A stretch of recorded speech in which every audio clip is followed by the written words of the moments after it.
Welcome everyone to today's episode, where we'll go over one of the most misunderstood aspects of race walking, those paddles used by officials.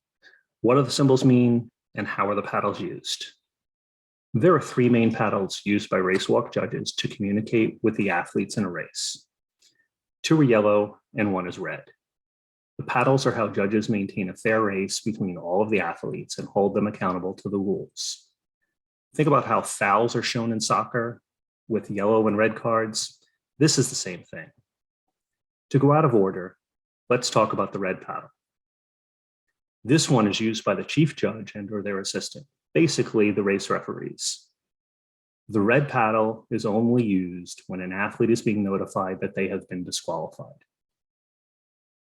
To make sure that everyone is within the rules, sometimes athletes are disqualified, just like a jumper or thrower who 3 times fails to make a legal throw or a jump has fouled out. The race walking is exactly the same. Now to the 2 yellow paddles.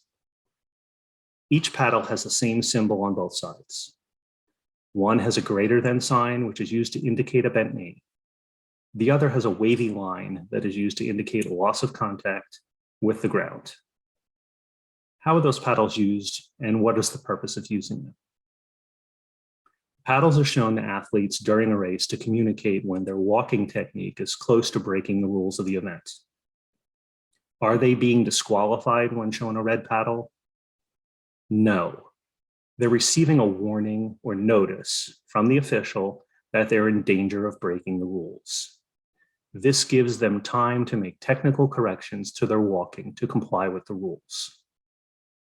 If they do not correct their technique, a red card may be turned in by that judge to indicate a rule violation has occurred. It is only these red cards that determine whether an athlete is going to be disqualified in a race, not the yellow paddles. 3 or 4 red cards, depending upon the race, from separate officials is how a disqualification occurs.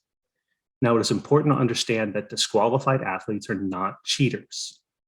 This is the level of ignorance that permeates most of the message boards that discuss the event.